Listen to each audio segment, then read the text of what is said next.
Hello दोस्तों, कैसे हैं आप सब लोग। दोस्तों, ध्यान मार्ग में एक बार फिर से आप सभी लोगों का स्वागत करती हूँ।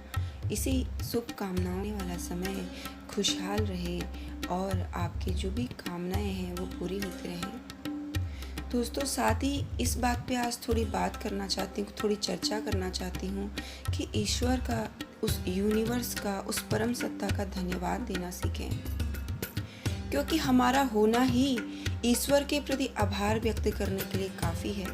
यदि आपको भी मेरी ही तरह यह लगता है कि उस परमात्मा को धन्यवाद देने का कोई खास कारण है नहीं, तो जान लें कि हम ये गलती कर रहे हैं।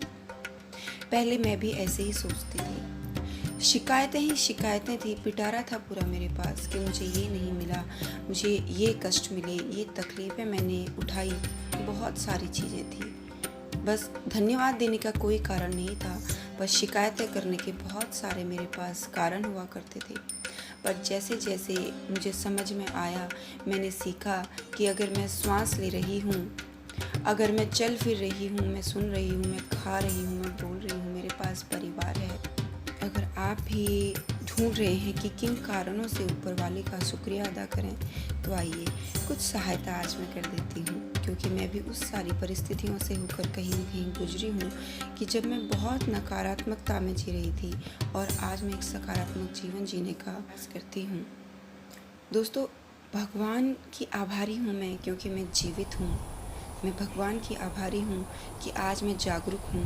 मैं भगवान की आभारी हूँ सामान्य रूप से और बिना प्रयास के मैं श्वास ले पाती हूँ, मैं देख रही हूँ और मैं सुन भी रही हूँ। इसके लिए भी मैं आभार व्यक्त करती हूँ कि मैं सामान्य रूप से जो भोजन है उसका स्वाद और उसकी सुगंध को समझ पाती हूँ, चख पाती हूँ।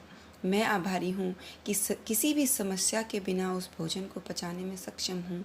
मैं अपने हाथ को पूरी तरह से उपयोग कर सकती हूँ। मैं कहीं जाने के लिए अपना पैरों का प्रयोग कर सकती हूँ। मैं आभारी हूँ कि मेरे शरीर के सभी सिस्टम सही सामंजस्य में काम कर रहे हैं और यही कारण है कि मैं अस्पताल में नहीं बल्कि घर पर सुरक्षित हूँ। मेरे अच्छे दोस्त हैं जिनसे मैं प्रतिदिन बात कर सकती हूँ। मेरे पास रहने के लिए घर है, पहनने के लिए कपड़े हैं, मैं अच्छी नींद सो सकती हूँ।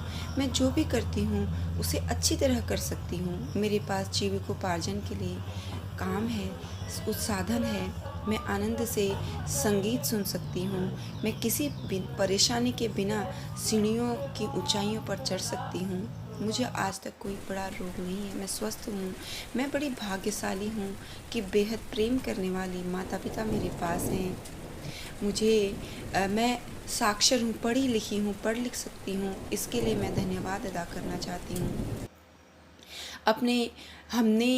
अपने ज़रूरी काम को याद रखने की योग्यता है, गलत सही का निर्णय लेने की योग्यता है। मैं एक शांत व्यक्ति हूँ, मुझे घमंड नहीं है, शायद जितना कि हो सकता था। मेरी ज़रूरतें भी सीमित हैं। मेरा शहर अभी रहने के लिए एक अच्छी जगह है। मेरा जीवन अच्छा और बेहद दिलचस्प है। हमें कभी किसी भी प्रकार के कानून को तोड़ने की नौबत नहीं आई। मेरी एक प्यारी सी गुड़िया है जो मुझे प्रेम करती है। मेरे मित्र, परिवार, सहयोगी सब के सब ज़रूरत के वक्त मेरे साथ होते हैं। मेरा भाई है जिसके साथ मुझे किसी भी तरीके का सच बोलने में कोई संकोच नहीं होता और हमेशा वो मेरे सहयोग के लिए खड़ा रहता है। मेरे पास धैर्य, क्षमा और जाने दो की भावना रहती है। इस दुनिया का अंत आज तक नहीं आया और हमें जीने के लिए, खेलने के लिए एक और दिन मिल गया।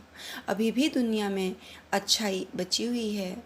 तो दोस्तों, ये कुछ ही चीज़ें थी जिनके लिए मैं धन्यवाद अभी अदा कर रही हूँ और आप लोगों को सिर्फ ये समझाना चाहती हूँ कि बहुत सारी चीज़ें हैं जिनके लिए हम ईश्वर का धन्यवाद दे सकते हैं। मेरा आपकी कृपा से सब काम हो रहा